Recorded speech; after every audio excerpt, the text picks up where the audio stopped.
When I first played Bioshock on my Xbox 360, I was enthralled by the dark and gritty atmosphere that it had. It combined all the best features of survival horror, role-playing games, and first-person shooting, and I loved the eerie tapes that were left around the Rapture that told stories that weren't even related to what I was doing. It was just a glimpse into this former society that was taking place before I arrived and before this place went to shit. And I just love that, and I love the concept of having different weapons. Those weapons having different particular ammunitions to use on particular enemies with particular weaknesses. But hold your horses there, Doom Guy. It's not all just guns blazing in this spooky sea tunnel. You got yourself some plasmids here that you can inject into your arm that'll turn you into a superhuman. I know, I sound like some sketchy guy on the corner trying to sell you some dope, but for real, you can shoot fire and bees now. It's crazy. Just inject this here meth, Eve. It's called Eve. Just inject this Eve, and it's $25 a pop, man. You in or out. I was seriously just lost in Bioshock. I was captured by the Rapture, you could say. I thought it was the best game ever. I had no idea that it was a spiritual successor to a true legend of a game. A game from the original PC master race of 1999. System Shock 2. Look at you, hacker. A pathetic creature of meat and bone, panting and sweating as you run through my corridors. How can you challenge a perfect, immortal machine?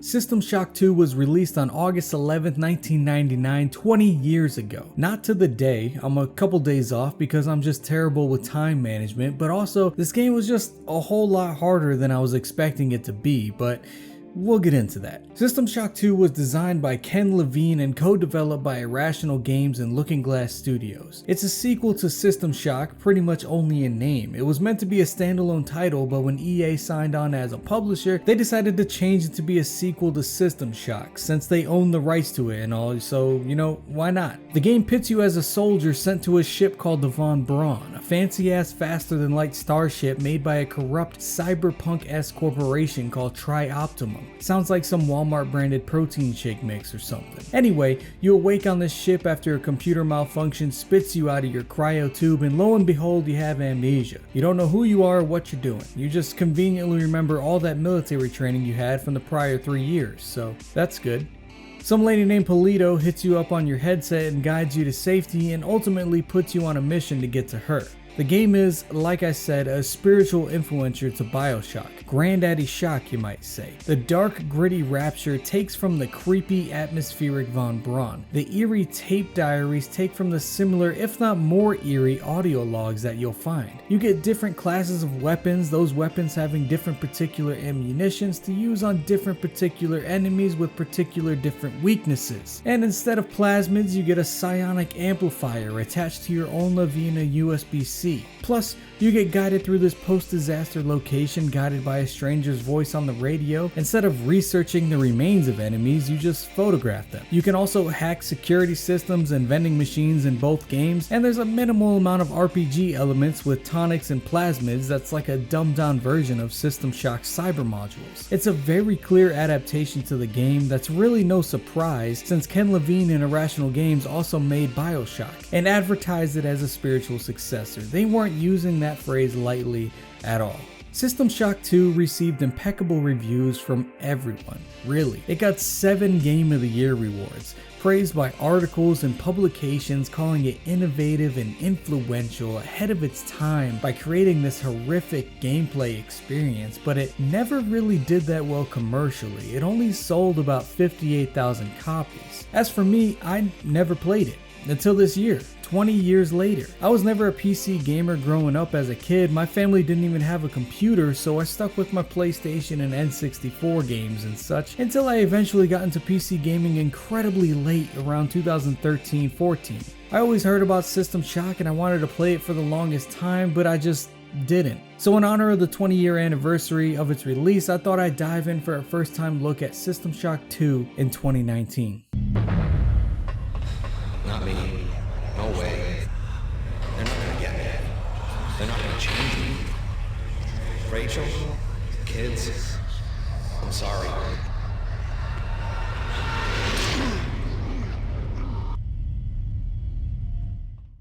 Brief little warning here that I will be speaking freely about this game. I won't be diving incredibly deep into the plot, but there will undoubtedly be some spoilers, so tread lightly if you do plan on picking up this game for yourself. With that said, let's proceed.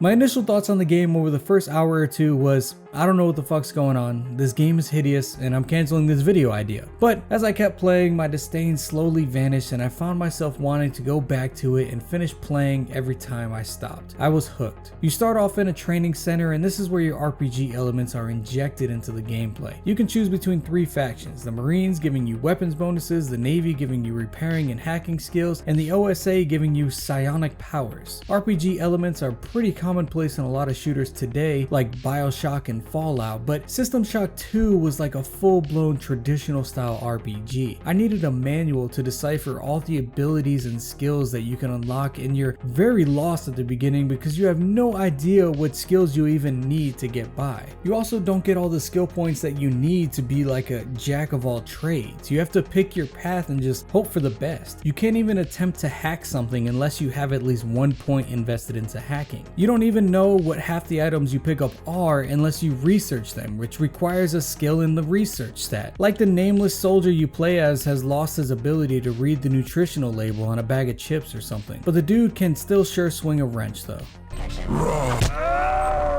After your training, you embark on one of the most technically advanced starships in existence. It travels faster than light. It harnesses unfathomable amounts of technology and the most intelligent group of staff members available to control this beast. The ship's voyage will change mankind forever. But you awake to an abandoned ship that's gone to shit. Everyone's dead or a space zombie, it seems. Oh wait, no, there's someone running. Oh, well, shit. Oh wait, no, what about this guy? Oh, fuck. At least there's this ominous voice speaking to me the whole time saying she's on deck 4. Come up to deck 4 to meet me. Just gotta get to deck 4. Totally a human being woman up there. No other possibilities, really. It's a damn guarantee. See? There she is. Hell yeah, a real woman. Oh, she's dead. Yep, dead as fuck. God damn it. It was this fucking AI the whole time. But I can kind of see the resemblance, I guess. This is like the mid-game plot twist in the story, and it's pretty obvious if you use your context clues throughout the game, listening to logs and such, but a twist nonetheless. I'll try not to spoil anything after that because the rest truly was a gem to uncover. The story is deep and riveting and genuinely one of the better stories in games that I've played, top 5 for sure, but the drawbacks of this game almost hinder it as much as the story lifts it up. First and foremost, the graphics were just terrible. Yeah, I know mods are available and stuff, but going in on my first playthrough, I kept it vanilla for the true experience, and man, oh man, this game's got polygons on deck. On top of that, the combat is stale. I thought it was just the wrench fighting that was lame. I was looking forward to shooting some bitches in the face, but it was impressively just as boring as the melee. On top of that, the hitboxes are so janky, especially on these small ass monkeys and worms, but for some reason my hitbox is like a magnet. The engine this game plays on makes it nearly impossible for you to dodge incoming projectiles. You walk around like your feet are 50 pounds apiece, like a serious case of edema. Climbing ladders and using the jumping ledge jump thing is clunky at best. And overall, the game is just incredibly unforgiving, which is appealing in certain types of games for me, maybe like pure survival type games like Resident Evil or Silent Hill, but I can really understand why many games like Bioshock took inspiration from this game but dumbed everything down just a hair. There's no reason a pistol should need maintenance to function after 3 to 4 magazines of ammo in an FPS game. I guess unless you're a 1911 fanboy, then it's just business as usual for you, huh? Ha ha. There were a few other little things that I didn't care for too much. The game consists of a lot of backtracking around the ship. The game doesn't really hold your hand with what items you may or may not need, or you don't really know which items are important. I walked around with a desk lamp for the majority of the engineering deck because I thought it may be useful. It's a game that definitely would benefit from more than one playthrough and maybe some mods for comfort. Other than the story, the game really nails the atmosphere. It employs excellent sound design, ambient noises of the ship, the grumbling of the enemies, and a directional pattern as they wander around looking for you. It's honestly just really well done, even by today's standards. Babies must sleep. Babies must rest. Wise is the one who does not waken them. Leave this place now, or we will wound you.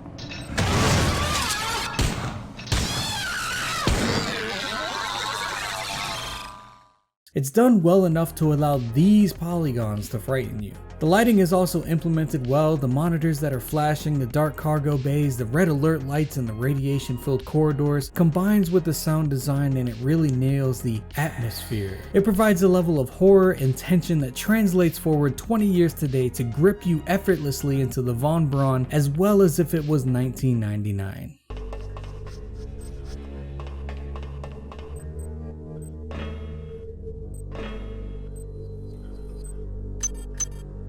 What can I do for you? Come and notice.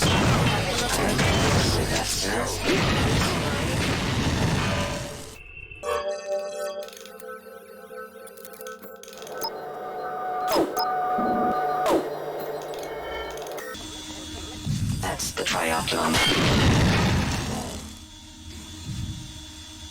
It's no question that this game was an influence. If I played this game in 1999 when it came out, I would probably be singing a different tune on my first playthrough. It pioneered so many concepts and mechanics to gaming and has left an impression on numerous titles released after it, most notably Bioshock, but also games like Prey and Dead Space take notes heavily from System Shock 2. It was an important stepping stone for mechanics and features in gaming, and nearly every article or thread on Reddit that I see that lists games that you need to play, System Shock 2 is on that list. Interestingly enough though, a lot of times I see this title mentioned, someone throws in the caveat that you don't need to finish it. You just need to play it to see the foundation it laid for so many games that came after, which, I mean, I get.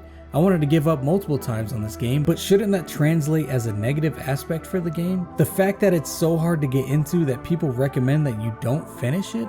I don't know. I got to a point where I wanted to quit shortly after the Showdown twist, but I just popped out the console controls and finished the game as a little cheater. Max level pistols and ammo, baby. System Shock 2 is one of the most influential and innovative shooters of all time. It's on the level of Doom and Deus Ex. Even though those guys might overshadow it a bit, the story and atmosphere are high points for the game, but personally, now listen, trigger warning for PC veterans, I personally think Bioshock took all the great aspects of the game and implemented them much better into a more compelling story, a richer atmosphere, and of course, with much better visuals. Fight me. But that's just me. Maybe I'm a jaded asshole who was too poor to afford a PC in '99, so I played console video games to dip my toes into the world of gaming. But as I said earlier, I'm playing this game for the first time ever in 2019, 20 years after its release. There is no nostalgia tied to it for me, and this is just my raw impression of the game to my fresh little eyes. As always, I do want to thank you for stopping by. I'd love to hear your opinions on this classic game, and I anticipate some arguments in the comments because I don't think the game stands very well in itself in 2019. Nonetheless, leave me a comment, leave a like for your boy, and if you want to see more content like this, be sure to hit that subscribe button for me. It's free and it helps me out more than you know. See you next time. Peace.